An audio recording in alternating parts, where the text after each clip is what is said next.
a atividade? Eu, por exemplo, pensei na proposta, mas não tirei fotos, não. Se puder estar usando o Google Imagens para demonstrar algumas coisas. Não, pode comentar a quadra e...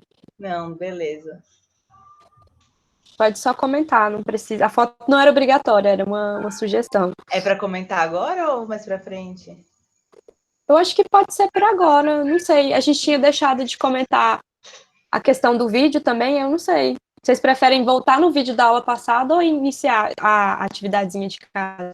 Eu tinha entendido, Natália, que começaríamos com um debate do Do vídeo, né? vídeo? Vamos Mas começar pelo do vocês, vídeo? mas vocês que sabem também, pessoal. O que vocês acham? Eu acho que pode ser pelo do vídeo mesmo, porque o aí o pessoal vai chegando e Isso. aí... E aí isso é novidade, né? E o vídeo meio que todo mundo já viu, já tá familiarizado. Então, algum comentário sobre o vídeo? Vocês não foram falar, eu vou começar. Sobre o vídeo, eu revi ele, inclusive, ainda há pouco, mais uma vez. Eu acho que, assim, pelo lado mais da ciência da computação, da lógica, eu acho que incluir, né, as pessoas que são afetadas por aquela arquitetura, ou aquele projeto e tal, é a decisão mais lógica. Assim, não faz sentido você tomar decisões por pessoas do qual você nem, tipo, tá dentro ali daquele meio e tal, pura e meramente pelo seu conhecimento ou pela faculdade que você fez. Que nem ela falou lá, que teve que desaprender o que ela aprendeu na faculdade. Então, tipo, é meio que tipo, você aplicar a lógica, né? Assim, uma lógica bem, tipo, uma lógica meio que da programação, né? Que é booleana, que é tipo, ou você faz uma parada com pessoas que não estão naquele meio, o que é uma decisão que não é tão assertiva, ou você pega pessoas que estão naquele meio, estão dispostas a participar de forma inclusiva para, sei lá, criar algo que tenha um benefício mútuo, né? Um benefício para as pessoas que estão ali e um benefício de as pessoas de fora que não meio que não estão naquele meio adquiram conhecimento sobre aquilo e possam ajudar mais pessoas com o conhecimento que elas vão adquirir, né?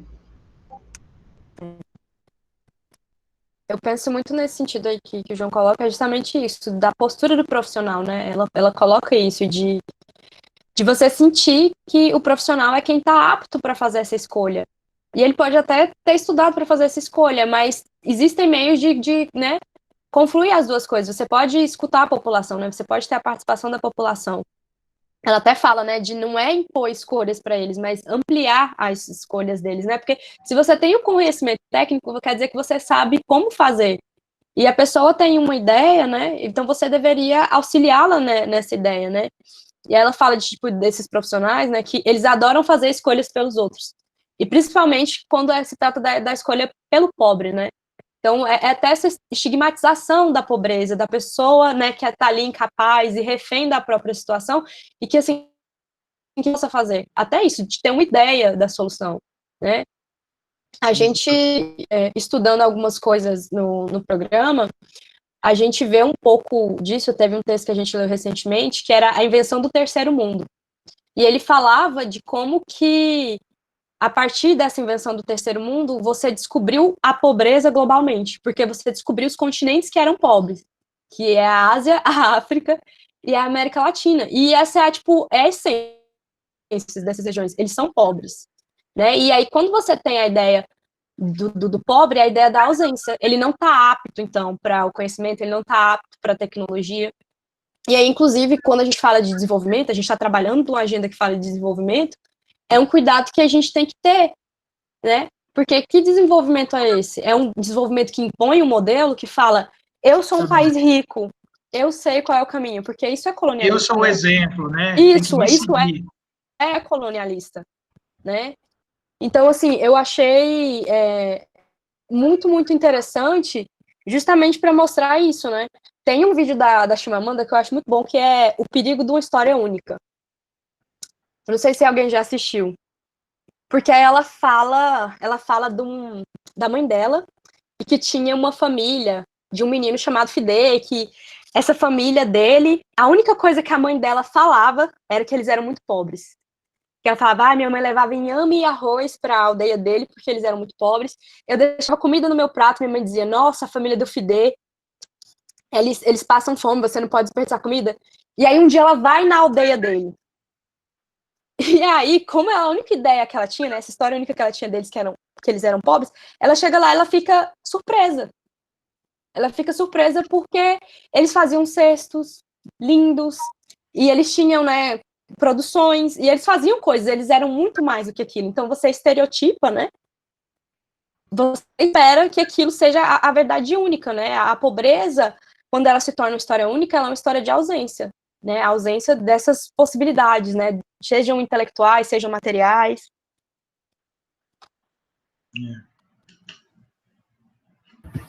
Eu acho que isso que a Natália coloca também, né, casando com o que o João já tinha iniciado, vai muito no sentido do que a gente fala se referindo à cidade de uma gestão participativa, né, que é decidir as coisas, pensar nos equipamentos urbanos de uma forma realmente eficaz, porque muitas coisas são pensadas, são elaboradas de uma forma muito genérica, né, como tem até uma arquiteta que fala que são as decisões por trás do gabinete, são coisas pensadas de uma forma muito distante, que trazendo para o plano prático, acabam não sendo coisas eficazes, né?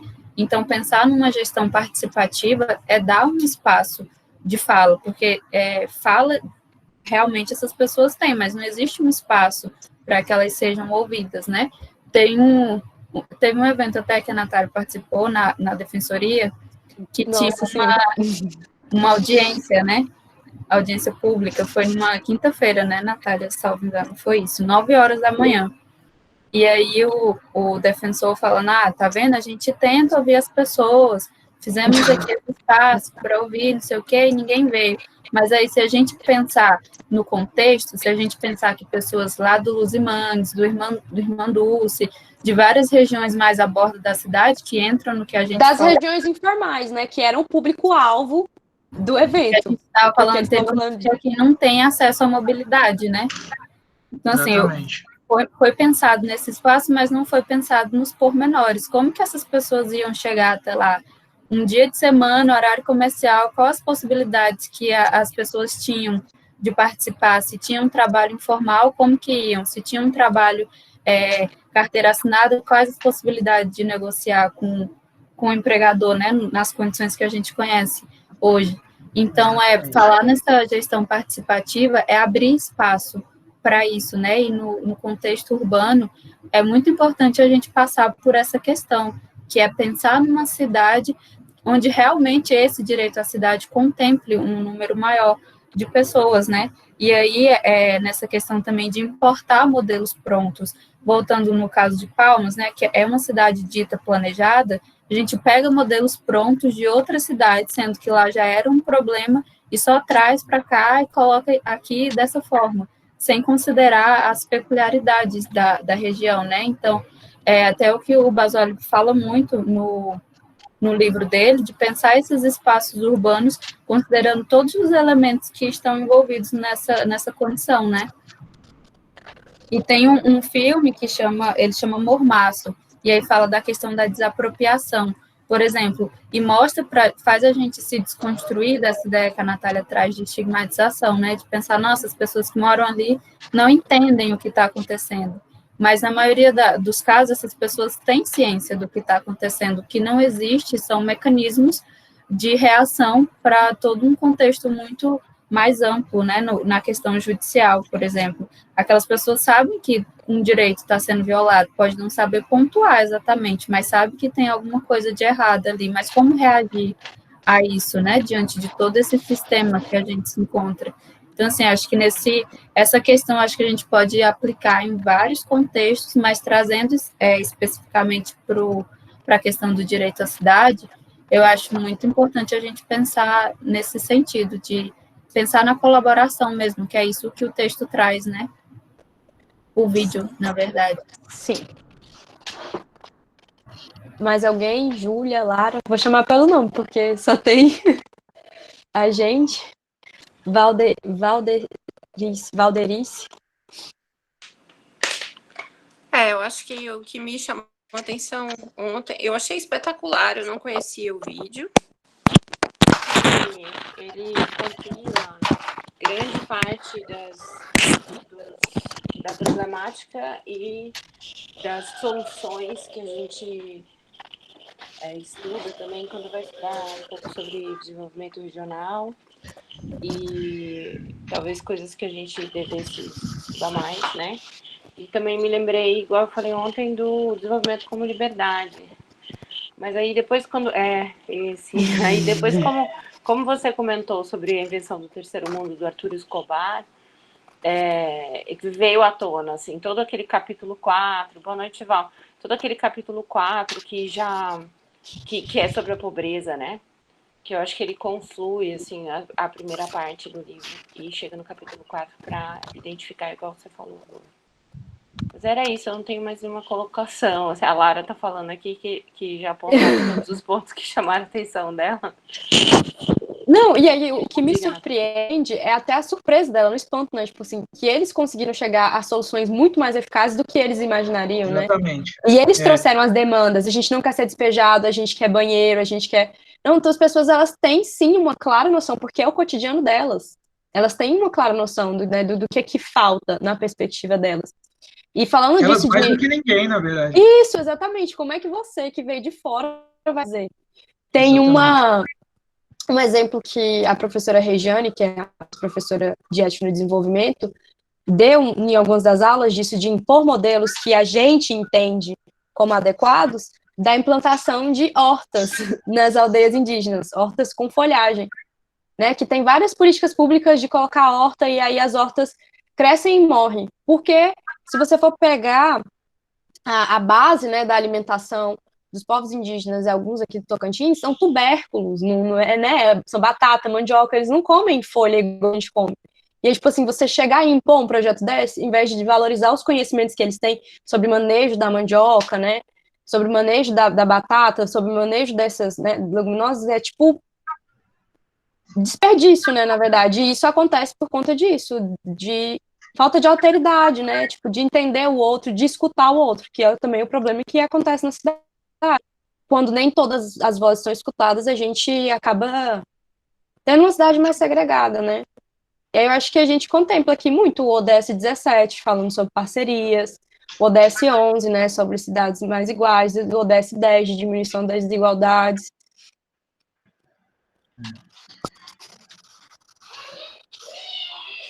Acho que antes de cessarmos esse nosso debate, eu queria fazer uma passagem, relatar, né, uma passagem que eu e a Natália vivemos recentemente, que eu acho que vai de encontro com esse vídeo, né, com o vídeo de ontem.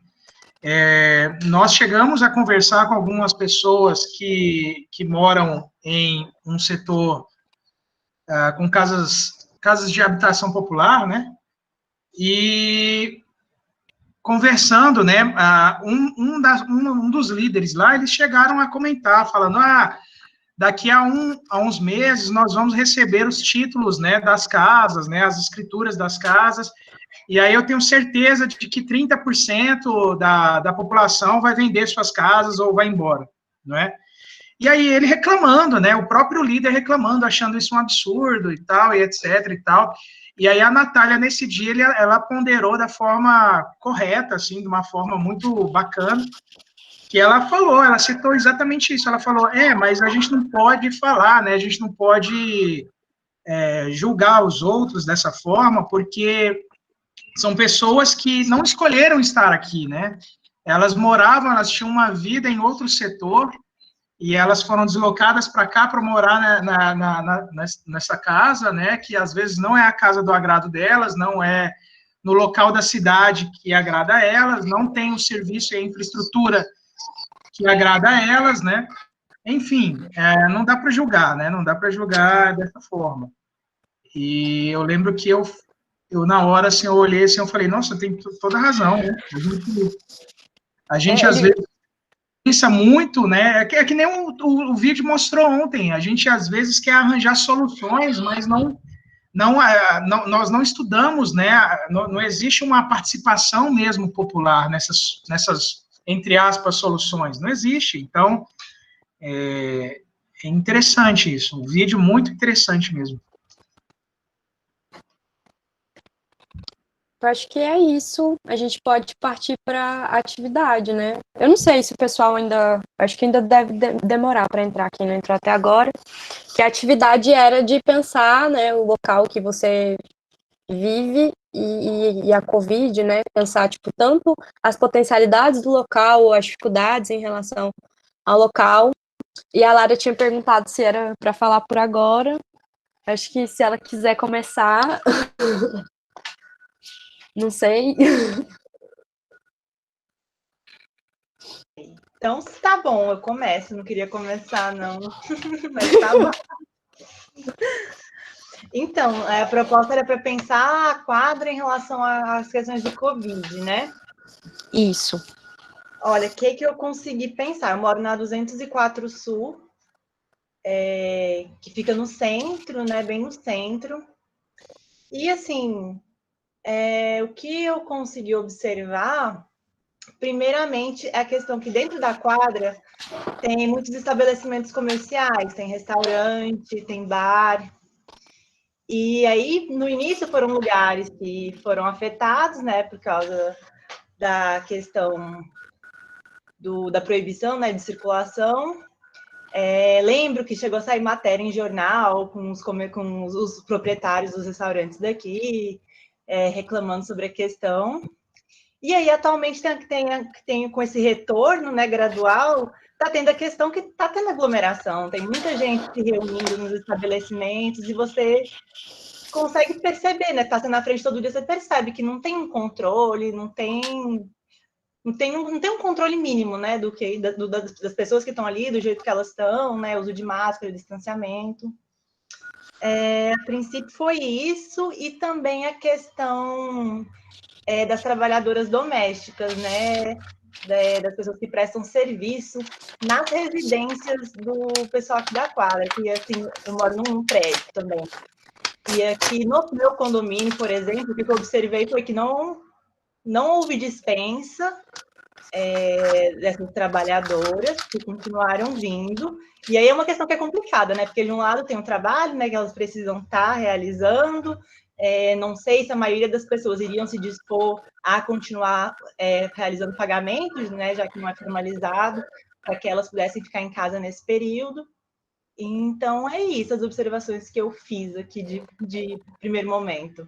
Mas você sabe se elas estavam usando transporte público? Porque eu lembro que uma pessoa chegou a comentar que pagava o Uber para a empregada, ou então ia buscar e deixar, principalmente no começo, mas não tão preocupado com a empregada, preocupado que, né, pode trazer a doença para a minha casa. Então, assim, a maioria dessas pessoas, elas usam transporte público mesmo. Mas eu sei que tem casos de pessoas que usam moto, né, como transporte. Aí eu acho que, assim, não sei dizer com exatidão se é a maioria, a minoria. Acho que é bem dividido, né, em realidade. Muito bacana. Faz todo sentido, várias das coisas que você colocou. Eu não lembro exatamente qual que é a 204, mas uma das coisas que a gente vai falar hoje um pouco é sobre isso, né? De quando uma quadra tem um uso misto, que não é só residencial, né? Que também então tem comércio.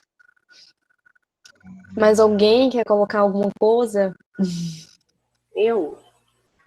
Durante a primeira etapa, assim, mais problemática da pandemia aqui em Palmas, a minha quadra, que é uma das mais populosas, e a 204 também, mas a minha, que é a 706, que é a Arce 72, é uma das mais antigas da cidade e uma das mais populosas aqui do centro. Acho que é o maior número de habitantes por hectare que tem no centro, no centro do plano diretor.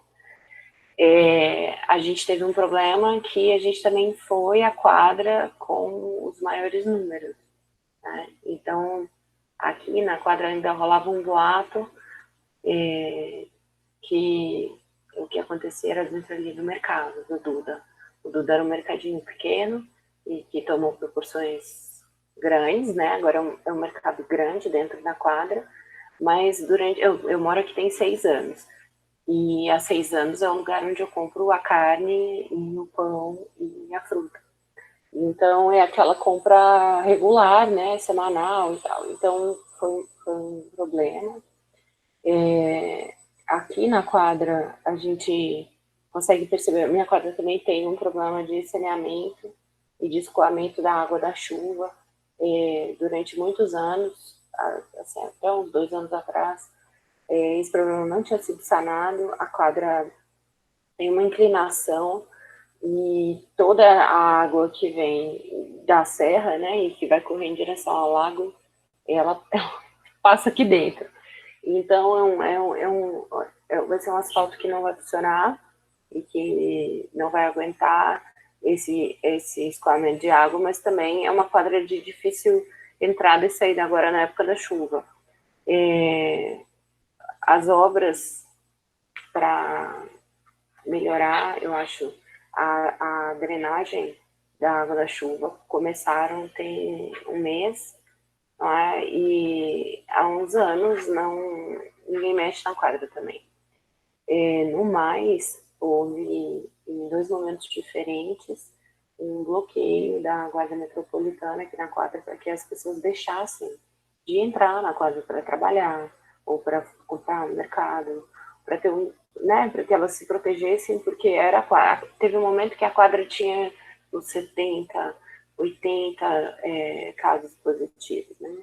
E eu moro num prédio com 120 apartamentos, e é surreal para Palmas, né? São 120 apartamentos, e aí o síndico teve que estabelecer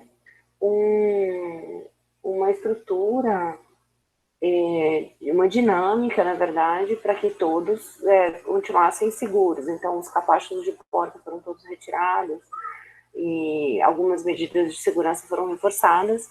E, em algum momento, houve constrangimento para as pessoas que não dispensaram né, quem ajudava, tanto os diaristas quanto as empregadas domésticas. Oi, boa noite. Quem falou? Ah, tá, é no outro. Então, e aí houve, inclusive, assim, um certo constrangimento para quem não dispensou as empregadas domésticas e as diaristas.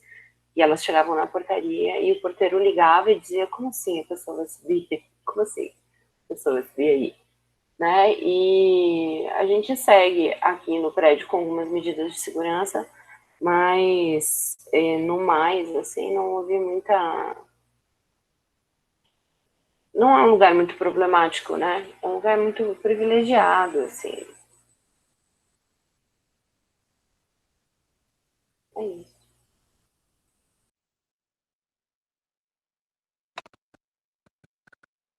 Mais alguém quer compartilhar? O Michael não está aqui, mas ontem ele já estava comentando comigo algumas coisas, né? Que ele está em Araguaína e lá ele está ajudando nesse processo eleitoral, mesmo que de forma reduzida, ainda estão visitando alguns bairros, né? E aí ele percebe que ele estava comentando que fica muito nítido, assim, como que muda a situação como um todo de um bairro para o outro, né? Principalmente, ele disse que o que mais observou foi a questão do saneamento, como que é diferente em determinadas localidades e que não é que o pessoal de determinada região não se importa com o contexto, é porque não tem como agir de outra forma, né? E também ele estava comentando aqui da nossa cidade, de Açailândia, eu estou no Maranhão agora, por conta do contexto, que ele participou de tipo uma gincana que um bairro daqui produziu, e lá tem muito isso de aglomeração dentro das próprias casas, né? 10 pessoas morando na mesma casa, uma vizinha que depende da outra para ficar com o filho, para ir trabalhar, e aí teve um caso assim, né, que ele comentou que uma vizinha era empregada doméstica, e aí deixava o filho com a outra para ir trabalhar. Ela contraiu e, consequentemente, a vizinha também. Então, nesses bairros, o negócio gira muito rápido, né, porque é meio na comunidade existe uma rede de apoio, assim, que não tem como cortar de forma abrupta esse contato, né? Então, em alguns bairros, essas realidades mais específicas agrava a problemática. E aí, outra questão daqui também, que eu até compartilhei esses dias com a Natália e o Arthur, é que alguns venezuelanos, nesse período, estavam chegando aqui, né? E eles foram alojados em lugares, assim, muito sem a mínima condição. E aí o Centro de Defesa daqui estava tentando fazer um amparo dessas pessoas e percebendo como que interfere esses elementos que a gente comentou, né? E eles ainda têm um agravante da linguagem, eles não conseguem se comunicar bem, a gente não sabe o que está acontecendo e a maioria também está em um bairro assim bem à borda da cidade, onde vivem em condições assim totalmente insalubres, e nesses espaços geralmente as pessoas não conseguiam nem fazer teste, né? Falava, vai na unidade básica de saúde, e às vezes as pessoas não conseguiam chegar até lá. Vai no hospital de campanha que tinha aqui, aí chegava lá, também não conseguia atendimento. Ligava para o SAMU, a ambulância não conseguia chegar até lá por conta do asfalto que não tinha, das ruas que eram bem precárias, e aí a gente, acho que nesse contexto, vai percebendo a transversalidade que a gente comentava dos ODS, né? Como que essa problemática é resultado de uma junção de coisas, assim. Acho que é isso. Eu ia falar, se ninguém tiver mais comentários, eu vou começar a minha exposição de hoje. Mas eu ia pedir uma pausa rapidinho, só para eu pegar água, que a minha água tá sem, e eu sei que eu vou falar e vou ficar com sede. Aí só um segundinho e eu já volto, tá bom?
Pessoal, eu que vou expor aqui os slides da Natália. Vejam aí se tá aparecendo aí.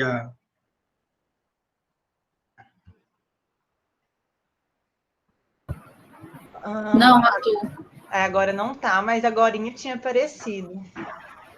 Tá, peraí, então.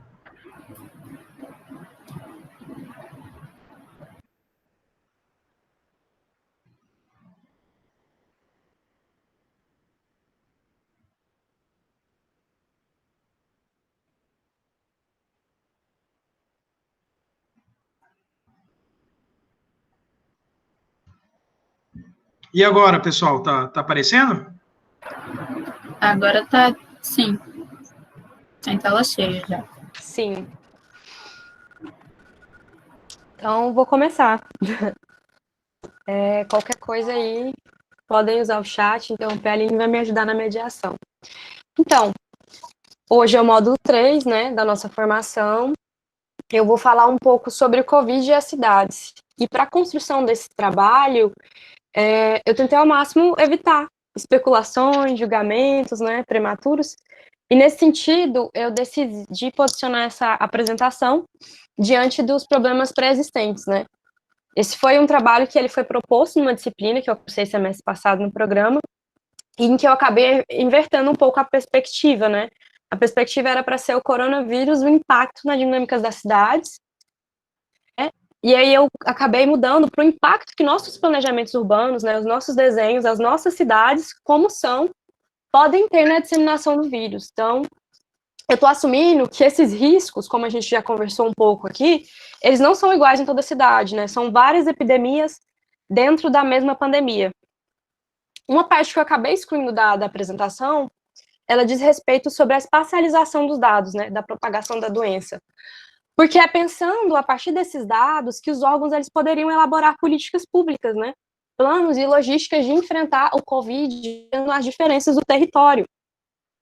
Né, tem um texto da Raquel Ronick, que ela publicou no Lab Cidades, isso tudo está referenciado aí no slide depois para quem tiver interesse, mas chama Os Mapas do Coronavírus Escondem Informações, e ela fala dessa efervescente produção cartográfica que a gente teve nesse momento inicial, né, do Covid, tanto mapas institucionais como os ativistas, e para a gente ter que se atentar que um mapa, ele é uma representação, ele mostra uma parte da realidade, existe uma narrativa aí. A gente entra, então, uma discussão muito latente aqui, em Palmas, nesse momento, que é a falta desses dados, né? O Lab Cidades daqui, ele vinha confeccionando os mapas, né? Eu vou pedir para a Aline encaminhar o link dos 2 mapas deles. Eu não vou espelhar eles aqui para vocês verem, porque a visualização fica muito ruim. Mas depois, quem tiver acesso pode acessar, que é o mapa de crescimento e também da taxa de propagação da doença. Desde o dia 31 de julho, os dados espaciais, eles não são mais atualizados por aqueles boletins da prefeitura, né? Então, você divulga o crescimento do número de casos, sem que seja divulgado quais são as regiões da cidade em que o crescimento é maior ou menor, né? Então, a gente perde essa dimensão de como que está a disseminação da doença em relação ao território. Outra coisa que a Raquel coloca, que a gente não pode deixar de enfatizar, é ter cautela, né? Ter cuidado na reprodução de um discurso em que você pensa que o novo coronavírus ele está avançando na favela, ele está avançando na periferia, ele está avançando no Jardim Alneni, ele está avançando no Taquari, porque esse discurso ele pode prender para a estigmatização, ao invés de ajudar no combate à pandemia, né? Porque, historicamente, a questão sanitária ela já teve uma perspectiva muito higienista e racista, e a gente vai aprofundar nisso um pouco mais. Vou deixar nesse slide, Arthur.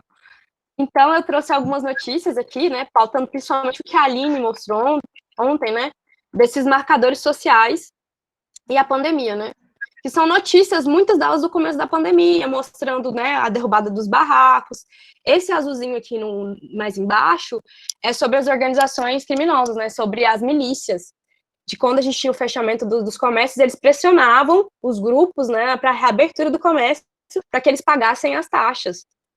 E aí que temos um também falando das mulheres, de que, né, nas crises de saúde, como as mulheres são 70% dos trabalhadores no setor de saúde, então essa até está associado aí ao ODS 5, né, e também de como que a recessão gerada impacta mais mulheres e negros. Passa para mim, por favor, Arthur. A gente já passou por isso ontem, mas vai ser rápido essa parte, gente. É justamente de pensar por que pode chamar democrático, né?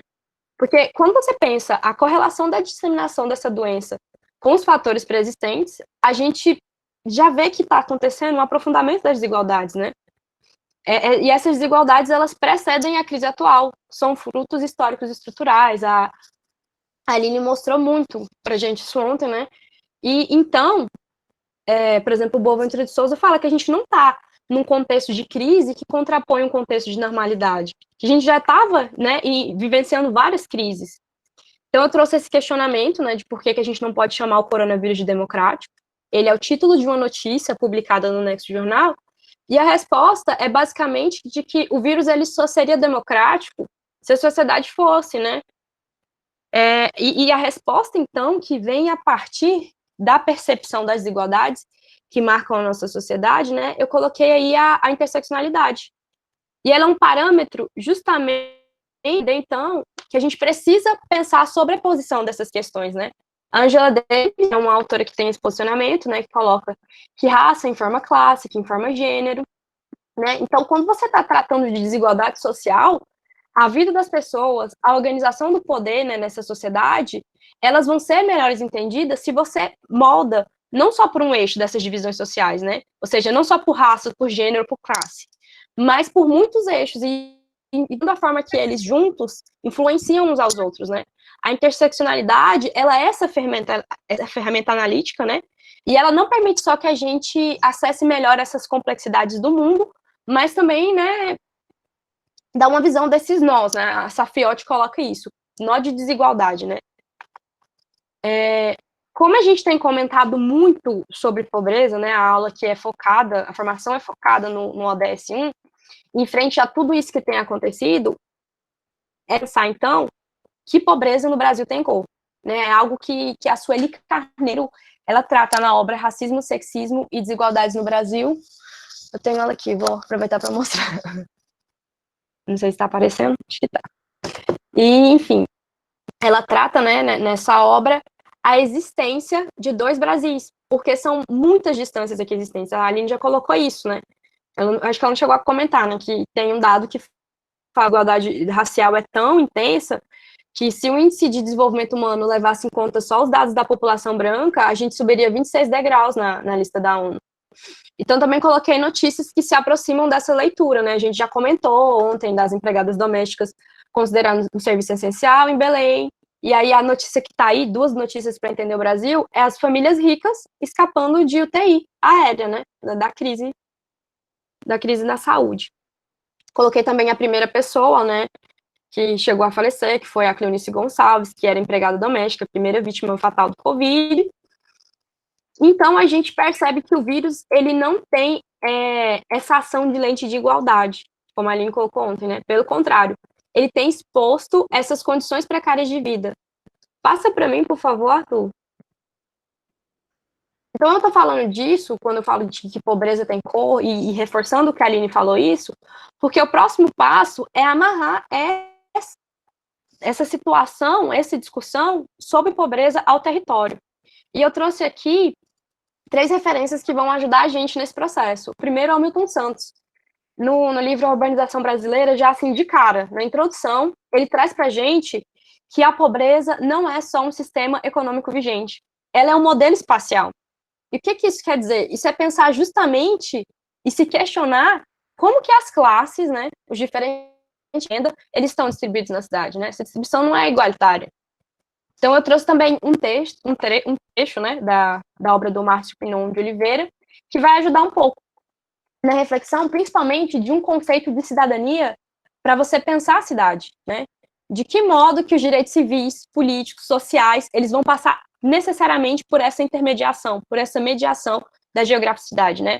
Ou seja, pensar esses atributos do espaço, instalações, infraestruturas, né? Ter direito à saúde, educação, lazer, tudo isso passa pelo espaço geográfico. E, novamente, o Milton Santos, né? Um trechinho que já é do espaço do cidadão. Porque é no território, tal como ele é atualmente, que a cidadania se dá tal como ela é hoje, isto é, incompleta. Daí, esse trecho final é de uma notícia, salvo engano, é do Caos Planejado, que ele demonstra, então, desse contexto, né? Porque quando a gente fala de urbanização, as cidades vão ser um dos principais produtos da nossa sociedade. Só que a distribuição é igual a gente falou, é desigual, é segregada. Isso faz, igual eu falei anteriormente, e quando a gente fala de pobreza também, que as pessoas vivenciem o cotidiano de formas muito diferentes. E isso se aprofunda no contexto da pandemia, né? Então, principalmente no contexto de pandemia, as pessoas têm uma relação diferenciada, elas vivenciam o cotidiano de formas plurais na cidade, né? E para pensar um pouco, né, nesse modelo de isolamento, a gente distanciamento social em contraposição a algo que é muito comum das condições habitacionais brasileiras mesmo, que é o congestionamento habitacional, né, que é a ideia que a Aline falou, tipo, de 10 pessoas numa casa, que tem poucos cômodos. Então, se você tem uma ocupação por cômodo que excede o padrão, você já tem, né, uma impossibilidade de importar esse modelo de quarentena. A gente tem problema de saneamento, o teletrabalho não é viável para todo mundo, lavar a mão não é viável para todo mundo. Esse modelo ele não é compatível com a realidade de muitos brasileiros. A gente tem uma carta de apresentação dos urbanistas contra o coronavírus, e tem uma frase assim, que me chamou muita atenção, Porque era no começo, o pessoal estava distribuindo álcool em gel, distribuindo água e sabão, e nesse documento, além deles falarem um pouco do histórico do saneamento, que é algo que a gente vai ver mais para frente, eles falavam disso, tipo, como que você vai distribuir água e sabão para quem, na verdade, necessitava de urbanismo, né? O Instituto Trata Brasil também trouxe muitas informações nesse sentido, né, reforçando, né, que 35 milhões de brasileiros não têm acesso a uma rede de água, né? Então, a gente viu que esses protocolos internacionais eles são genéricos, a gente precisa levar em consideração todas essas características, né, essas especificidades do urbanismo brasileiro, né? Tanto a aglomeração, quanto a ausência de saneamento, a questão da renda também, e adaptar essas recomendações para a nossa realidade. E é um pouco o movimento que a gente viu com a agenda, né? Dá para fazer um paralelo. Quando eu falei que as metas são globais, e o Arthur também focou muito nisso, da localização, da territorialização das metas, você vai do global para o nacional, para o estadual, municipal e local, você faz traduções. Então, imagino que no enfrentamento do coronavírus, a gente está necessitando de mais traduções, né? A gente precisa se atentar mais à realidade, né? Passa para mim, por favor, Arthur. Esse slide eu trouxe um pouco da discussão que o Boaventura traz no livro dele, né, A Cruel Pedagogia do Vírus. No capítulo 3, ele fala de estudar quarentena. A gente tem muitos estudos do Sul, o próprio Boaventura fala muito do Sul global, e a gente tem que ter em mente que o Sul, ele não é, coloquei, né, não designa um espaço geográfico, é um espaço-tempo político, social e cultural. É a metáfora do sofrimento humano injusto causado pela exploração capitalista, pela discriminação racial e pela discriminação sexual, né? Então, quando o Boaventura vai tratar desse Sul da quarentena, ele está demonstrando que as quarentenas elas sempre foram discriminatórias e elas sempre foram mais difíceis para alguns grupos sociais do que para outros, né? E essa lista que ele traz no livro não é exaustiva, né? Então ele coloca as mulheres, os trabalhadores precários e informais, os trabalhadores de rua, abrigo ou a população de rua, os moradores das periferias, né? Os internados em campos de internamento para refugiados, imigrantes indocumentados, população deslocada internamente, os deficientes, os idosos. Quando ele fala de trabalhadores, um negócio que eu lembro bastante, eu cheguei a comentar com a Aline, é do livro A Metamorfose, do Franz Kafka. Eu não sei se vocês já leram, mas tem um dia que o personagem principal acorda e ele é um inseto gigante. A primeira coisa que ele se preocupa é como que ele vai trabalhar, né? E como que ele vai para o trabalho dele, e ele nunca chegou atrasado, ele é um funcionário exemplar, a ponto do chefe dele ir na casa dele, para entender por que ele não tinha ido trabalhar. E no meio da conversa lá, eles querem subir no quarto, e aí a mãe já sabe o que aconteceu e fica tentando impedir o chefe de chegar. E aí o chefe fala para ele que ele tem que entender que homens de negócio, de vez em quando, tem que, sei lá, superar uma pequena indisposição dos negócios. E eu lembro disso porque era muito compatível com o discurso do nosso presidente, né, no sentido de que é só uma gripezinha. E lá era nesse sentido no texto, né, tipo assim, se você tá indisposto, às vezes você relaxa, você tem que relevar isso em função do mercado, né, da economia. Passa para mim, por favor, Arthur. Pensando um pouco nessa interseção entre renda, né, e o saneamento, antes de iniciar a discussão, né, que é a evolução histórica, eu trouxe um print de um dos painéis do Trata Brasil sobre municípios de Palmas. Eu queria destacar para vocês principalmente esses dados, né, que correlacionam saneamento e renda, né, igual tem que a renda das pessoas com saneamento, né, é de R$ 2.905,39, e a renda das pessoas sem saneamento. A gente também tem ali no cantinho do aluguel médio das moradias com saneamento, né, que é R$ 697,68, e o aluguel médio das moradias sem saneamento. E essa relação, eu espero não estar sendo reducionista com isso, né, mas eu volto muito para o que eu coloquei ontem na apresentação da Aline, né, que o Milton constrói essa ideia de espaço do cidadão, né, que ele trabalha com essa noção do cidadão consumidor. A gente percebeu quando estava falando dos direitos ontem, né, de moradia digna, de saneamento, que isso vai ser aquela estrutura que o Milton colocou, né, de o modelo territorial também passa pelos viés da pobreza. A pessoa vai viver no centro, vai morar no centro se ela tiver dinheiro para pagar para morar no centro. né? Então, você tem direitos intermediados por essa condição. Por isso que ele fala do cidadão consumidor. Você, né, acessa seus direitos na medida em que você pode pagar por eles. Enfim, passa para mim, por favor, para o próximo.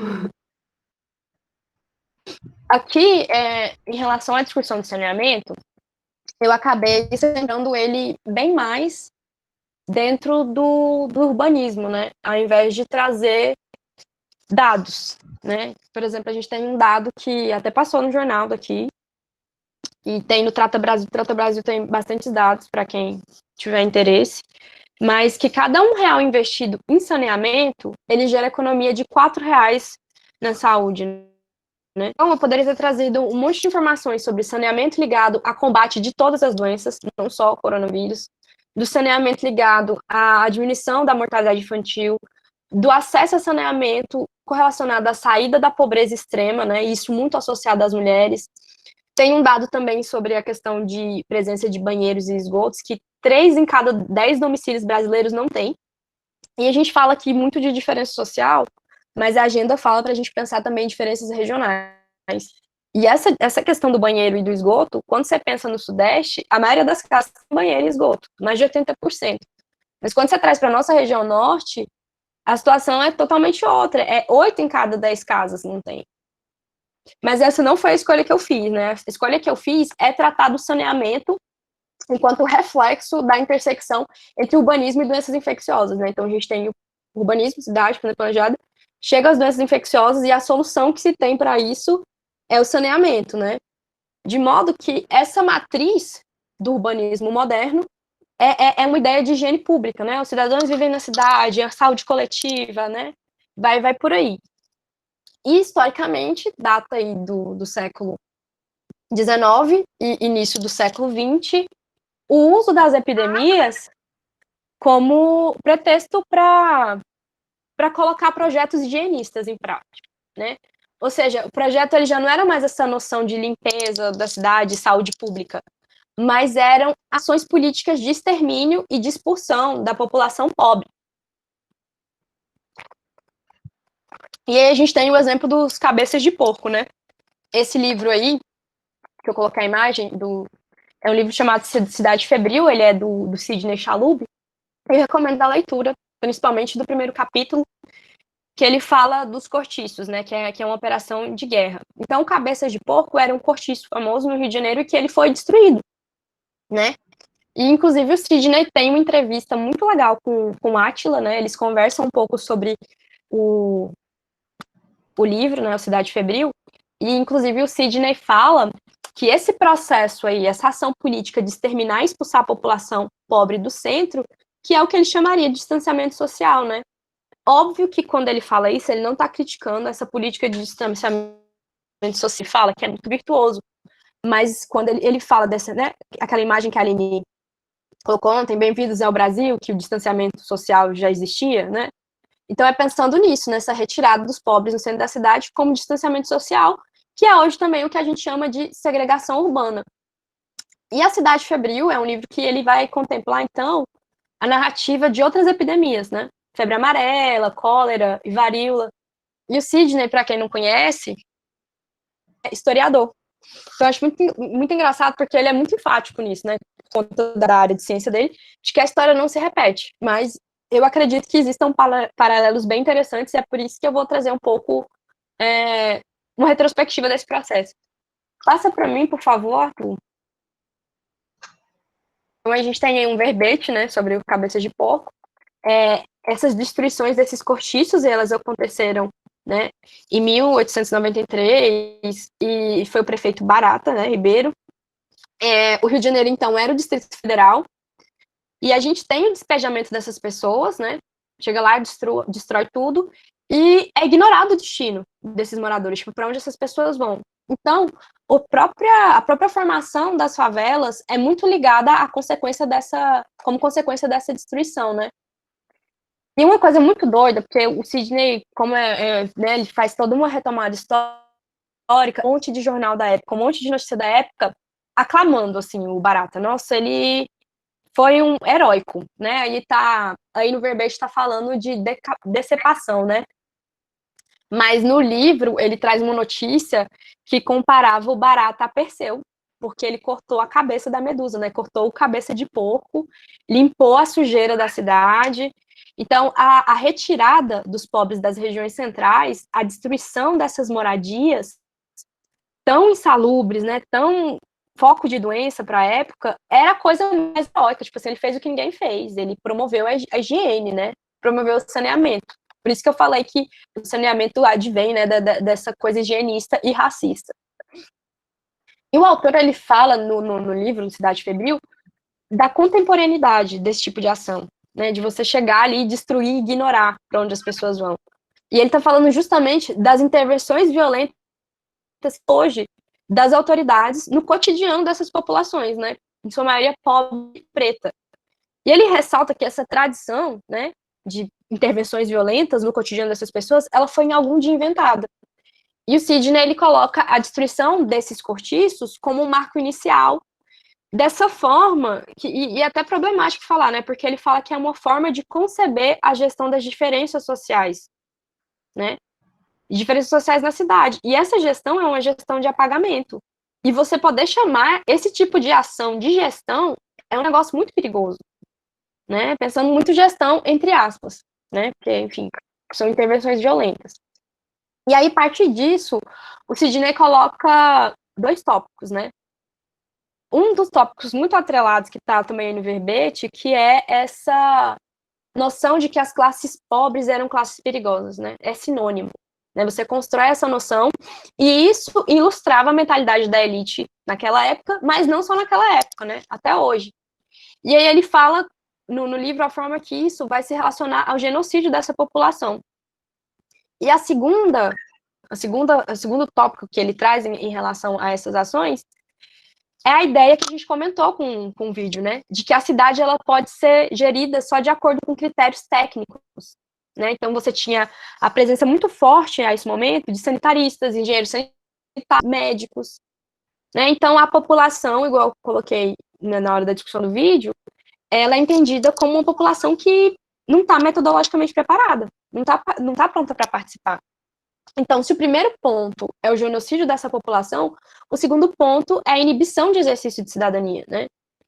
Então, além dessa estereotipização das classes pobres como classes perigosas, né, que eu falei que acaba sendo genocídio da população, um outro motivo que o Sidney aponta para a truculência contra os cortiços nesse contexto é a representação política, né? Porque nesse contexto, essas habitações, elas eram cenários da luta dos negros contra a escravidão, né? Nas últimas décadas do século XIX. Então, você pensa o valor político que é a expulsão dessa classe popular de uma área central da cidade, né? É uma tentativa de desarticular a memória desse movimento social urbano e uma memória que era muito recente. Então, dentro de tudo que a gente discutiu e desse modelo de isolamento, né, dessa gestão das desigualdades, a gente tem histórias, por exemplo, né, muito trágicas, iguais à do João Pedro, que foi baleado durante uma operação policial, né, por conta dessa naturalização dessas atividades truculentas no cotidiano dessas populações. Num contexto como esse, ficar em casa não garante a sua segurança. E se eu for ficar falando do livro do Sidney Chalupa, eu vou ficar o módulo inteiro. Mas para quem quiser, depois eu posso disponibilizar a entrevista que ele conversa com Átila, porque ele fala já nesse contexto de varíola, de febre amarela e cólera, de como que tinha esse negacionismo, igual existiu aqui, né? Ah, isso é uma gripezinha, não precisa fechar, não é tão grave. Porque a quarentena não era algo desejado também, porque ia fechar o comércio, né? Teve sempre essa disputa. Ele fala, né, que a história não se repete, mas eu falei, tem paralelos. Então, toda essa visão de limpar a cidade foi muito endossada justamente para que não se fechasse o comércio, né? E como que se fazia isso, né? Porque se fosse contágio, você fala, é contágio tem que fechar, porque né, vai contagiar, a gente tem que evitar o contágio. E quando você falava dessa ideia de limpar a cidade, a gente tinha a teoria do miasma, que os intelectuais da época, né, os médicos, eles falavam dos hábitos de moradia dos pobres, né? Porque não tem ventilação, é insalubre essas habitações coletivas, tudo amontoado, isso aí é foco de propagação de doença. Então, esse discurso colou, a gente destrói isso aí, ó, não é contágio, a gente destrói esses cortiços, que eles que são foco de doença. Esse que é o problema, a gente tem que garantir a saúde pública, a gente tem que garantir, né, o saneamento. Então, essa ideia, né, de contágio e de quarentena era, nessa época também era muito, muito refutada, né, tinha esse negacionismo. E, enfim, voltando, assim, só para concluir, da questão da ideologia, da higiene, né, e essa coisa toda de limpar, né, essa política de erradicação, de cortiço, de, né, decepar lá o cabeça de porco, ela não resultou em melhoria de moradia e nem de salubridade para a população pobre do Rio de Janeiro, né? E por quê? Porque o saneamento e essas transformações urbanas, elas não tinham grandes compromissos com melhoria de condição de vida dessa massa da população, né, que era predominantemente negra. Então, eu volto aqui no que eu falei do discurso, né, do cuidado com o discurso quando a gente está falando de avança na favela, avança no Taquari, avança na periferia, porque é justamente evitar de revisitar essa ideia de saneamento, né, essa ideia que é higienista, né, essa ideia de limpeza da cidade, essa ideia que é racista, que coloca essas populações como foco de doença. Isso é muito injusto, porque quando a gente pensa, não é querendo culpar, mas quando a gente pensa como que essa doença chega ao nosso país, é por pessoas, né, que estavam viajando para fora, e a gente sabe que isso exige, né, uma renda que muitas dessas pessoas não têm, né, então, além de não ser algo, além de ser algo preconceituoso, não é algo produtivo quando você está falando de combater a doença. Passa para mim, por favor, Arthur. O próximo tópico que a gente vai tratar em relação ao urbanismo é a questão das densidades. Porque, né, ficou um pouco essa discussão das densidades serem mal vistas, são inimigas, né, cidade adensada, cidade pouco adensada. E as altas densidades habitacionais, eu trouxe para falar dela principalmente a Jane Jacobs, que tem o livro Morte e Vidas nas Grandes Cidades. E ela coloca, né, que essas altas densidades, elas são mal vistas dentro do urbanismo mais ortodoxo, né. Então, porque acreditava que as altas densidades iam levar toda espécie de dificuldade e insucesso. E aí, ela mostra que quando você contrapõe essa ideia à realidade das nossas cidades, essa suposta correlação entre alta densidade e problema é incorreta. Ela chega a afirmar, tipo assim, que qualquer um, se você parar para observar a cidade real, a cidade como ela é, você vai constatar isso. E uma das razões pelas quais essas baixas densidades urbanas são bem vistas e que as altas densidades urbanas são mal vistas é porque as pessoas confundem a alta densidade habitacional com a superlotação de moradia, que é o primeiro item aí do slide, né, que eu coloquei tudo junto. A alta densidade, ela coloca dessa forma no texto dela para criticar essa ideia, né? Porque a superlotação, como a gente viu aqui, significa aquela ideia de muitos moradores em relação ao número de cômodos, né? Que é o congestionamento habitacional, né? Pelo menos na conceituação da Hermínia. Então, essa junção aí toda é uma crítica, né? Que ela fala que é um equívoco isso, né? Tanto do urbanismo ortodoxo como do urbanismo de cidades-jardins. Isso são coisas mais técnicas, se a gente tiver mais interesse, depois a gente conversa. Mas então, fica a pergunta, né? Quais que seriam as densidades adequadas? E a Jane Jacobs, ela tem a ideia de que as densidades habitacionais urbanas adequadas é uma questão de funcionalidade. Você não vai basear isso na abstração, sabe? A gente tem essa extensão de área aqui X, e aí aqui a gente vai colocar tantas pessoas, né? Esse bloquinho aqui de terra é reservado para tantas, aqui é tantas. Então, ela fala de funcionalidades, né? Então, ela propõe que a gente encare densidades da mesma forma que a gente encara calorias e vitaminas, né? Que as doses corretas, elas são corretas por conta de eficácia, né? Que o correto, ele muda de acordo com as circunstâncias. E o que isso quer dizer quando a gente está falando de funcionalidade da cidade? Elas devem promover a diversidade urbana, né? E quando a gente está falando de diversidade urbana, é um pouco, não só diversidade de pessoas, mas diversidade de usos. Uma coisa que eu tinha pontuado quando a Lara falou da quadra dela, né? Porque muitos urbanistas, né, eles têm essa noção de que quando você suprime os usos, você tem impactos, né, na cidade. Então, é importante que combine usos, né, que não sejam só o uso residencial. Então, o que acontece? Você pensar não só as densidades, mas os tipos de densidade, pensar um pouco onde elas estão inseridas, né? Se a gente não tem só zoneamento, tipo, aqui você só mora, aqui você só trabalha, aqui você só estuda, né? O ideal é que esteja mesclado isso na cidade. E eu tô falando disso para introduzir uma entrevista, né, na verdade, que foi feita com os professores da Unicamp, né, Celane Bernardini dos Santos, que eles comentam, então, essa possibilidade de que nas cidades policêntricas, né, que são essas cidades, então, que misturam os usos, e aí você tem múltiplos centros, né, por exemplo, eu acho que a quadra da Júlia também é um exemplo de uma quadra que é mais policêntrica, né, que tem usos mais mistos, que tem o Duda, né, tem o supermercado, aí tem uma farmácia, aí, né, em vez de ter esse zoneamento, igual a gente tem bairros, assim, que é só para morar e são muito afastados, né, e aí a pessoa trabalha aqui no centro, e tem esse deslocamento gigante, porque você mora aqui e trabalha aqui. Então, esses professores da Unicamp, eles comentam que a contaminação, ela seria mais lenta. Gente, isso é eles falando, viu? Não sou eu. Que a contaminação seria mais lenta entre os indivíduos se a gente tivesse esse modelo de cidade policêntrica. Porque você reduz essa necessidade desses deslocamentos muito longos, então você diminuiria a circulação do vírus, e você fortaleceria a comunidade local, a economia local, né? Sem falar que quando você tem múltiplas centralidades, as pessoas fazem mais uso de transporte ativo, né? Então as pessoas caminham, andam de bicicleta, e você evita a necessidade de aglomeração no transporte público, né? Então evita a concentração de pessoas e a circulação do vírus. Mas assim, né?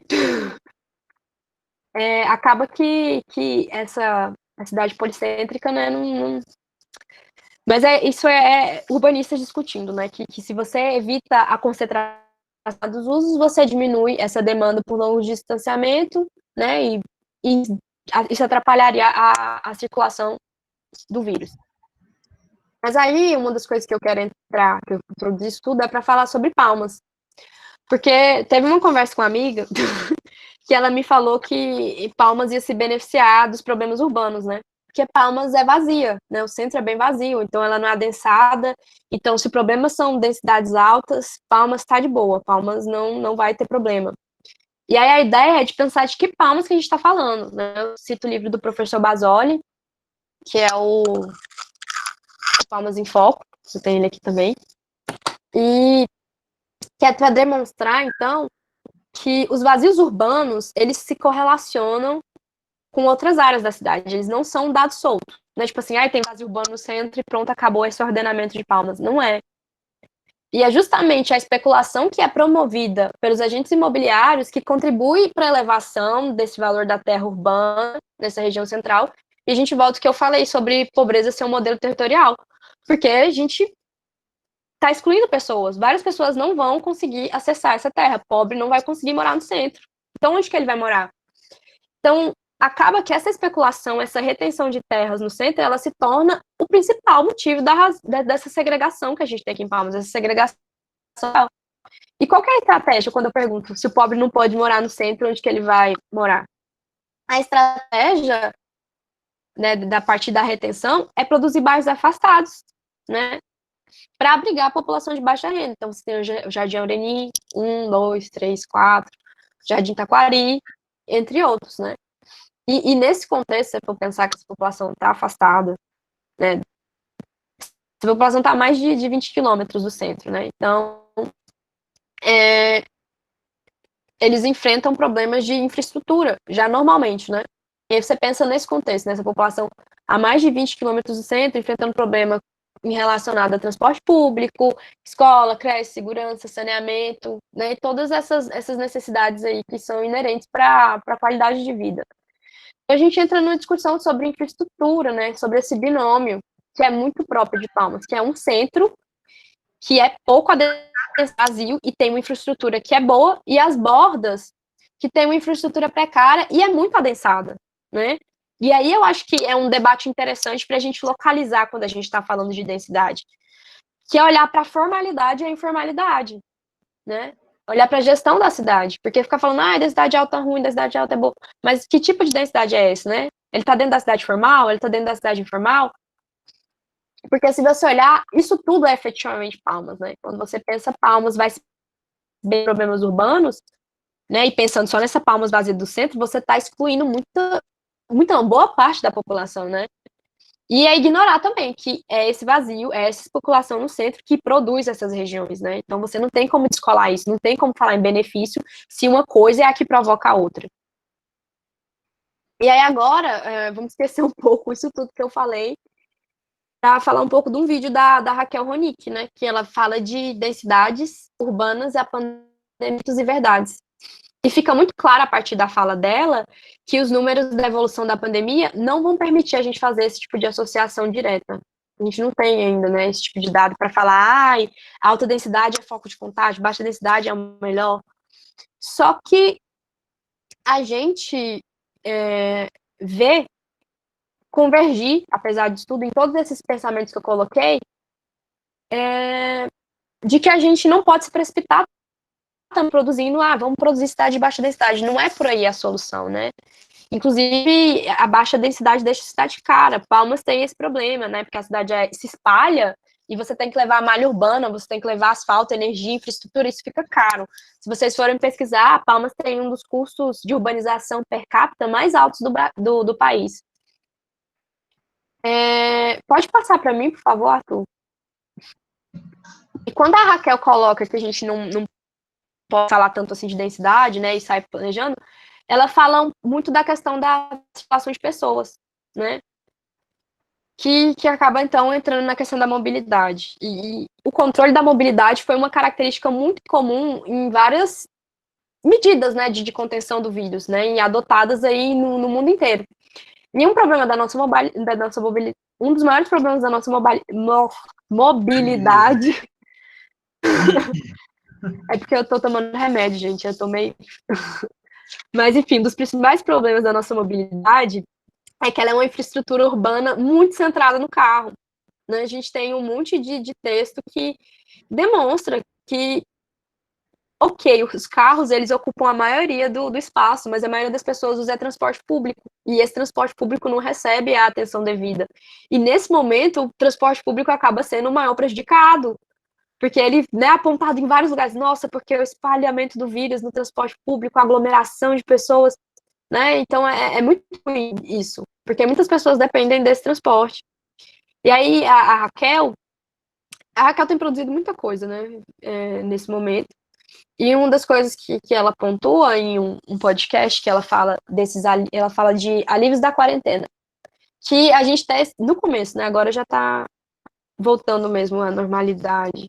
Mas no começo a gente tinha muito espaço vazio, né? O espaço público sem carros. E que era um momento muito bom para se pensar o futuro, se pensar a mobilidade no futuro. E aí, dando exemplo de lugares que foram construídos ciclovias provisórias, né? Desenhou a sinalização vertical, horizontal e tal. E tipo, imagina se isso se propaga para depois da pandemia, né? E por que a gente tem que pensar um pouco outras formas de mobilidade? Repensar essa matriz da mobilidade?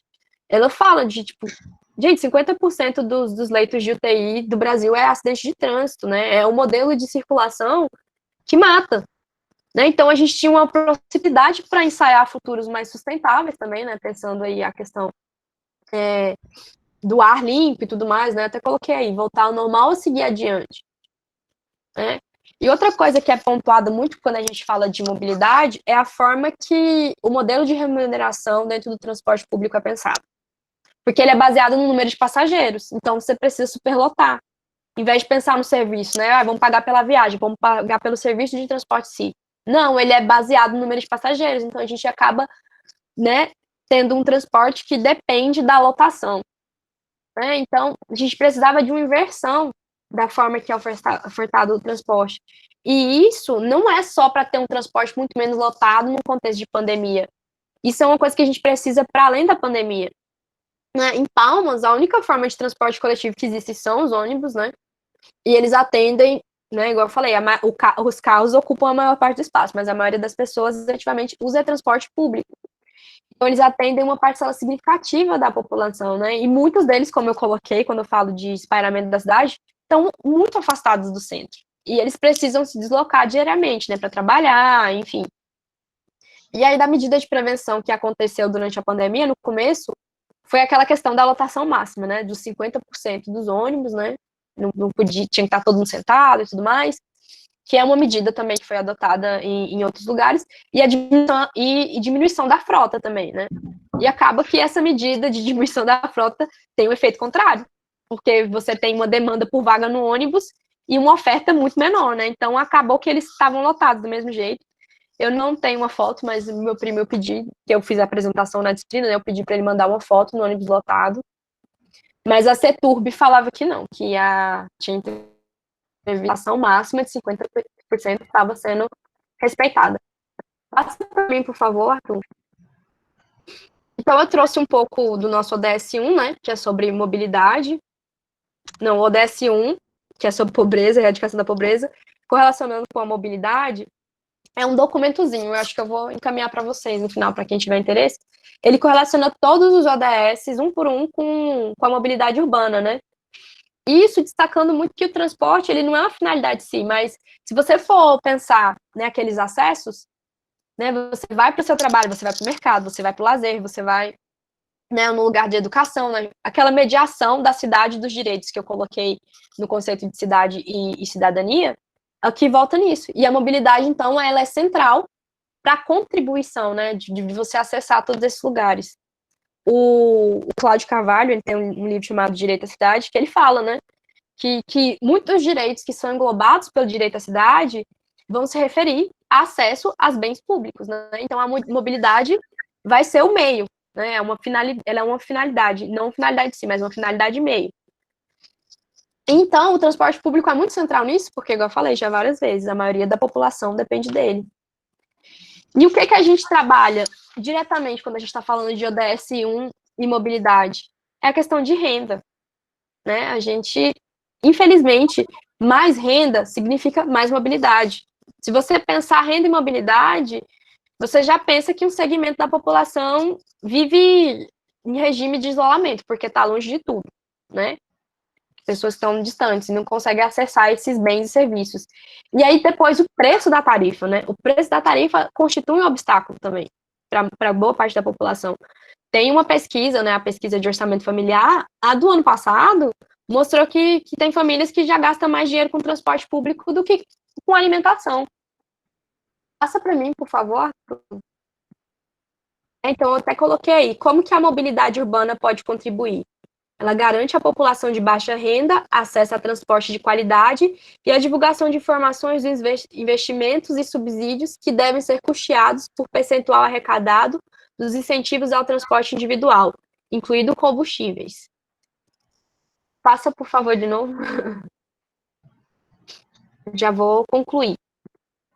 Né, então, voltando ao que a Aline colocou e que eu também já pontuei hoje, o coronavírus ele vai surgir como essa lente, né, de aumento dos problemas e vai demonstrar a importância do papel do Estado e do sistema público de saúde, né?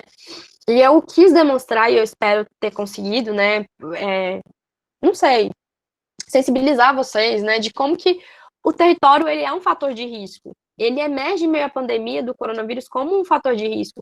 E quando a gente se debruça nesses aspectos do nosso urbanismo, né, a gente vê que existe uma vulnerabilidade que ainda é muito multidimensional, né? E você pode associar essa vulnerabilidade à violação do direito à cidade, né?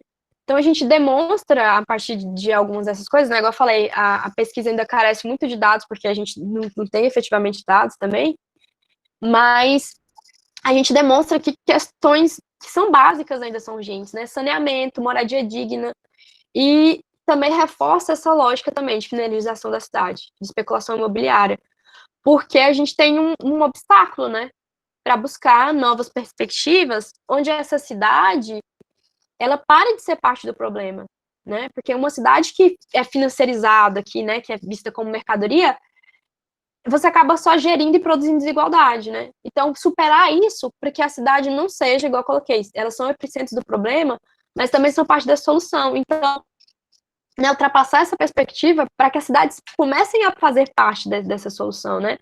E eu, pessoalmente, não sou a mais otimista das pessoas, né? Mas o Milton Santos é. Então, eu coloquei uma citação dele aí no último slide, porque o Milton Santos é um otimista crítico, né? É otimista, mas é crítico. Que as cidades, ela tem um grande papel na criação dos fermentos que conduzem a ampliar o grau de consciência.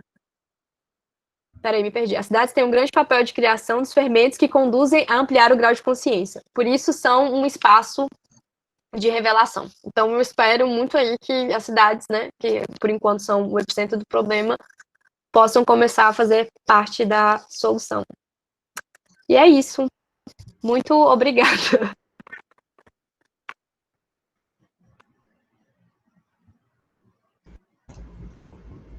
E as referências, e eu coloquei no próximo tem uns que tinha aquelas notícias, os prints, né? Eu coloquei os links também. Então, alguma dúvida, algum comentário?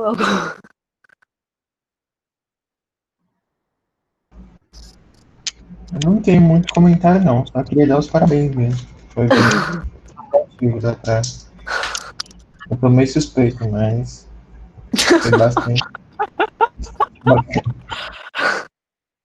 Eu vou desligar meu microfone. Gente, pode interagir agora, é o momento.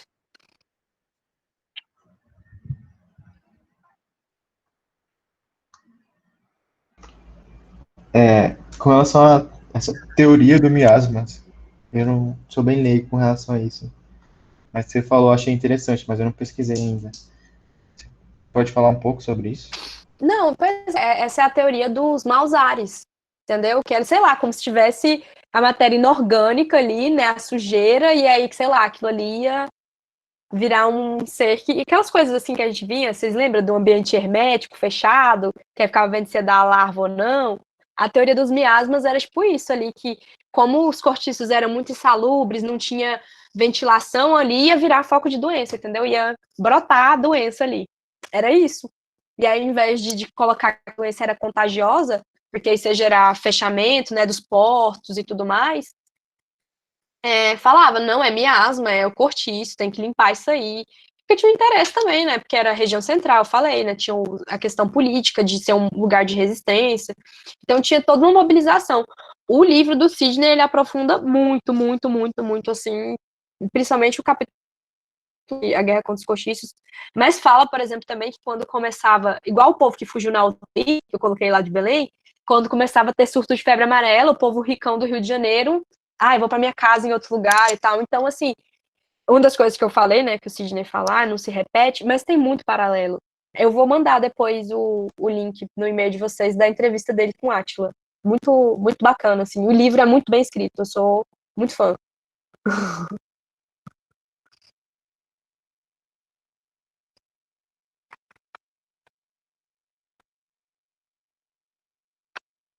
Aline, você não quer fazer nenhum comentário?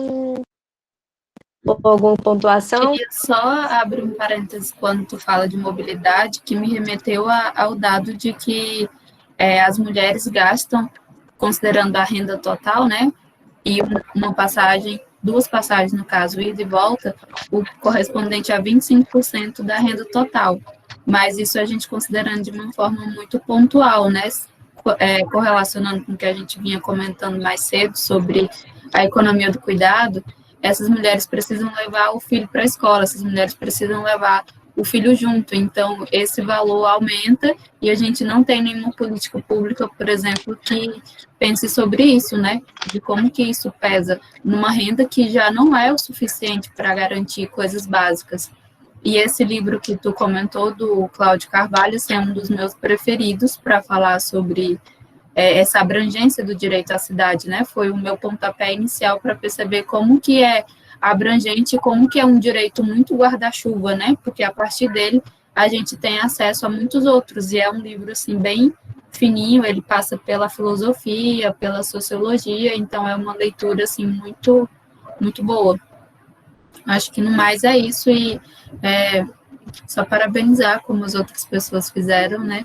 Que eu acho que fica muito fácil da gente evidenciar na tua apresentação a abrangência de tudo isso, principalmente quando a gente trabalha com dados, né? Que acho que a pesquisa vai moldando muito a gente a não falar, olha, a gente acha que é por aqui, mas a real é que a gente tem dados, a gente tem muitas evidências, a gente tem muito caminho para percorrer e identificar todos esses fatores, né?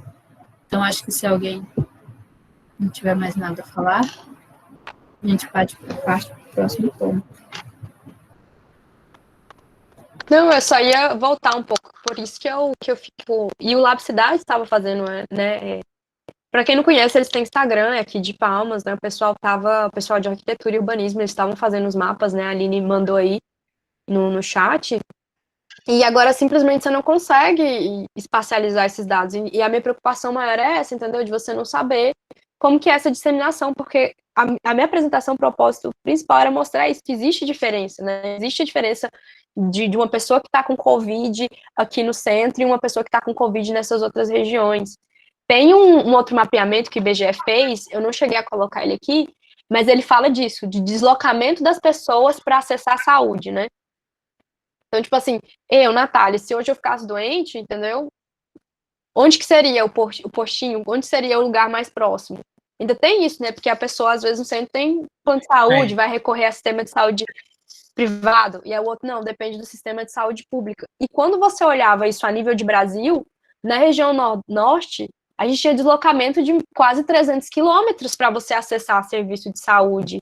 E aí, inclusive, mostrava que Tocantins era uma das exceções em relação ao norte. Você vê, a gente ainda estava bem, porque no norte, esses deslocamentos de quase 300 e tantos quilômetros, e sempre recorrendo às capitais. Aqui no Tocantins, pelo menos, tinha 2 polos, que era Araguaína e Palmas, né? Quando você fala de serviço sei lá, de alta, baixa e média complexidade, né, de serviço de saúde. Mas eu fico muito, tipo, Palmas, né, tava até fazendo aqueles boletins, e quando eu vi a entrevista da Raquel, ela falou, que tem que ter o CEP, né, a gente tem que saber onde que tá, e a gente tinha os boletins, eram assim, eu não sei se vocês lembram, a visualização lá não era das melhores, mas a gente tinha a espacialização, né, igual a Júlia traz aquele dado de que a quadra dela foi foco. Hoje, se eu quisesse falar que a minha quadra é foco, eu não saberia, né? Porque a gente não tem mais essa especialização, então a gente não sabe como é que tá, e, tipo, não sei, cara, desde 31 de julho, né? A gente já tá em outubro. E é, tipo assim, o cenário não tá melhorando, tipo, a gente não tá tendo, tipo, nossa, acabou a pandemia, não é por aí. Eu acho que eu vou... Você ia falar alguma coisa? Alguém ia falar alguma coisa? Eu queria só colocar de novo nessa questão dos dados, que tem um outro grupo da nossa disciplina também, que paralelamente está fazendo um trabalho que é muito interessante, percebendo essa problemática, né, de que a gente não tem esses dados de uma forma esmiuçada para ir no sentido de que a gente coloca, de pontuar o problema, saber onde ele está e aí pensar em soluções. E esse trabalho do outro grupo, né, vai muito nesse sentido, de pontuar essa questão, de ir atrás desses dados, e escreveram, então, no processo de escrever, eu acho, escrever junto com a OAB uma nota problematizando isso, né, o porquê que a gente não tem esses dados, sendo que são tão necessários. E eles vão expor esses dados no próximo dia 22, numa live, no material final que a gente encaminhar para vocês por e-mail. Talvez a gente, já, se for do interesse, a gente anexa o folder, né? Porque para quem estuda, para quem tem interesse nessa questão, eu acho bem interessante ir pensando por aí, e é um trabalho interessante também, né? Que essa disciplina acho que é muito interessante para ajudar a gente a pensar nesse sentido, de que, inclusive, foi um problema para a gente, né? Pensar como que nesse contexto a gente ia conseguir pensar em alguma ação, em alguma coisa que realmente tivesse efeito, né? E aí a gente modelou o projeto de várias formas até chegar nesse formato, que foi pensando na ideia muito de agentes multiplicadores. A Lara pega essas ideias e aplica no dia a dia dela, e isso vai para outras pessoas. O João faz a mesma coisa, as pessoas que participaram, a gente pensou muito nessa rede, sabe, de ir passando essas informações de uma forma bem palpável e pensar nas implicações disso no dia a dia e no contexto, né, para realmente ir nessa ideia de multiplicar, e quando a gente tiver possibilidade de usar outros mecanismos, a gente colocar de fato em prática o projeto inicial, né, que a gente tinha pensado. Mas já encaminhando para o final também, aproveitar para agradecer todo mundo que participou e se colocar disponível, né, para quem tiver alguma dúvida, quiser alguns materiais que foi referenciado, a gente está aí por e-mail. Eu vou... Aline, você manda a lista no chat para mim, que eu vou só exibir aquela imagem do coronavírus para a gente encerrar com elas. E aí, gente, a gente tem uma notícia para vocês, que a gente ia fazer sorteio de livro. E a gente tinha... Eu já posso contar para eles, né? Porque pode ser. A gente ia fazer sorteio de livro, a gente tinha 5 exemplares, mas como estão, né, 4 pessoas aí, a gente vai dar um para cada. Olha que maravilha. É o livro do Basoli, né? O Palmas em Foco, aí para vocês aprofundarem nos estudos. Depois a gente organiza isso por... Mandem os nomes de vocês a Aline vai mandar a lista, a gente vai ter o e-mail e o nome, a gente vai entrar em contato, sabendo que o pessoal que ganhou é o pessoal que estava no último dia. Mas eu vou só apresentar aqui rapidinho a imagem, né? Meu Deus, cadê? Tá aqui. A imagem do coronavírus com os ODS para a gente finalizar, né? Amarrar isso tudo, né? Porque a gente tentou aqui várias vezes pontuar, né? Quais que eram, né? Como que o ODS poderia ser afetado pela pandemia, né? Essas metas, esses objetivos de cunho social, econômico e ambiental, mas também como eles poderiam servir de ferramentas, né, para esse combate. Eu não sei se vocês chegaram a olhar que eu mandei, né, no e-mail, mas eu vou ler rapidinho, né? Então, a gente tem o ODS 1, que era de erradicação da pobreza, né?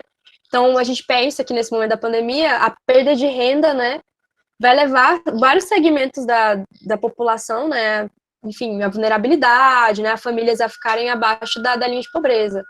O 2, que é de fome e agricultura sustentável, a gente pensa que, né, em relação à pandemia, a produção e a distribuição de alimentos pode ser interrompida. Ou então, um problema que a gente teve agora, né, também, de que vários desses alimentos, né, estavam, eu acho que alguém chegou a comentar isso, né, que vários alimentos estavam se tornando artigo de luxo, né, estavam chegando às prateleiras com um preço que não era acessível.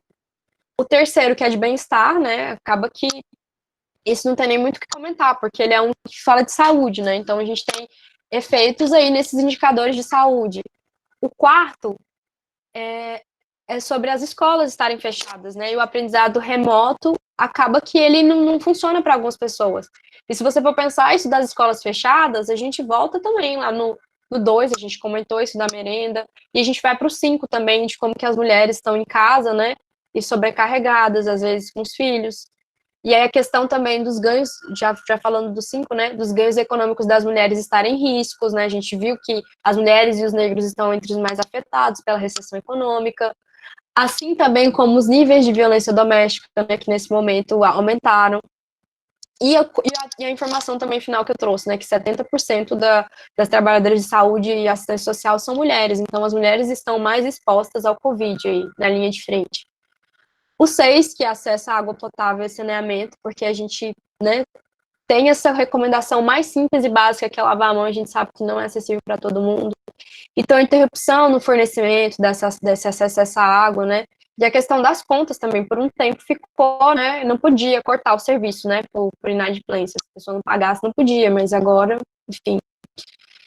Então, isso dificulta que as pessoas tenham acesso, né, a instalações para se higienizar, enfim, a medida de prevenção uma das mais importantes e boa parcela da população, agora a gente falou, tem um monte de gente que não tem nem banheiro em casa. Então, o 7º, né, que é a escassez de fornecimento de pessoal está levando à interrupção ao acesso de eletricidade e enfraquecimento ainda mais das respostas e a capacidade do sistema de saúde. A questão da renda também, né, igual eu falei, da questão da conta de água por um tempo. Aqui, eu não sei como que tá no Maranhão, em Açailândia também ali. Mas aqui por um tempo tava, né, tipo assim, se Acho que no Brasil todo, né, como um todo, se a pessoa não pagasse, não poderia ter o corte, mas eu não sei como é que tá essa medida. O 8, que é das atividades, né, do trabalho decente, a gente tem que essas atividades econômicas suspensas, uma menor renda, um menor tempo de trabalho, e desemprego também, né, para determinadas ocupações. Alguns dos ODS não estão presentes, né, não sei se vocês notaram, tipo, o 9 não tá. O 10 está.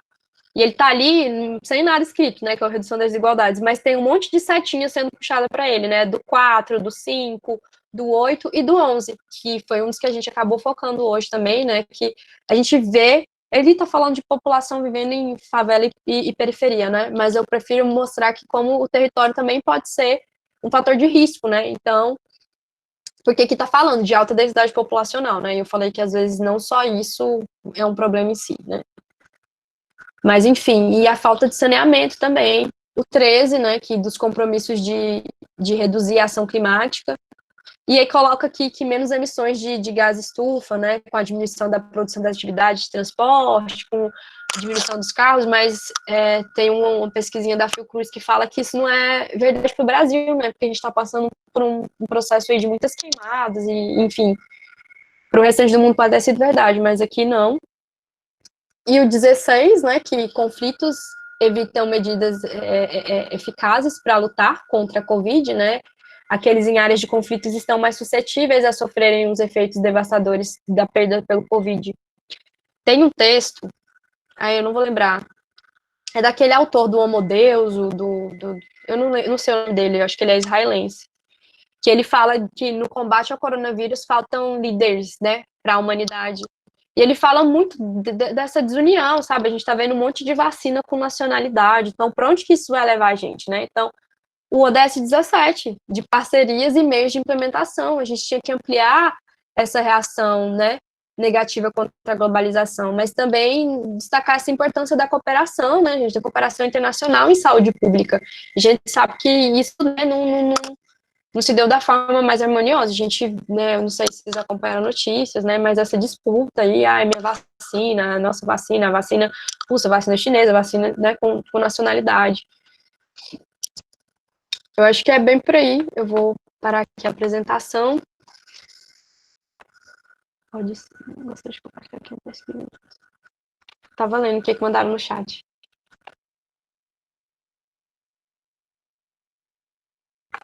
Alguém tem mais alguma colocação, ponderação? Só. Eu acho que a gente pode. Vocês assinaram a lista, todo mundo? Se ninguém tiver mais nada para comentar, a gente pode ir encerrando por. O que mandaram no chat, só para saber, a pesquisa no caso, você quer apresentar ou só vai mandar no chat? Que aí a gente espera, né, para ver. Uhum. Se quiser apresentar, é só utilizar a mesma. Tá aberto para qualquer um. Tá aberto. Oi, boa noite. Rames, eu não ia falar não, só ia enviar mesmo. Esse é o link, porque eu estou utilizando essa consulta na minha pesquisa. Então, assim, quem tiver interesse em responder, é uma consulta que ela vai medir a percepção das pessoas em relação aos problemas da sua cidade. No caso, as respostas aí serão coletadas levando em consideração a cidade de Palmas, entendeu? É uma pesquisa a nível nacional, mas quem responder vai estar respondendo em relação à sua cidade onde mora, tá? Obrigada a todos. Muito bacana, eu não sabia Nada, dessa pesquisa. e como que a gente faz depois para... Eu tinha visto já, na verdade, acho que a Milena compartilhou. Quanto aos resultados, como que a gente faz depois? A ONU, em parceria com a Colab, ela publica um relatório. Nós já temos um relatório publicado do ano passado, né? E todo ano eles fazem essa mesma consulta. Então, vai ser publicado e eu posso divulgar também. Eu estou lá no mestrado de desenvolvimento regional, eu sou orientanda do professor Basoli, eu posso divulgar para vocês também o resultado. Tá bom? Obrigada. Uma pessoa com quem eu confio, acredito, é claro. E como que a gente faz para entregar os livros? Todo mundo... o João, a Natália entrega, a Lara está em Palmas, né, Lara? Eu posso me comprometer de pegar os livros e entregando qualquer coisa também. Me passando os endereços, posso estar entregando.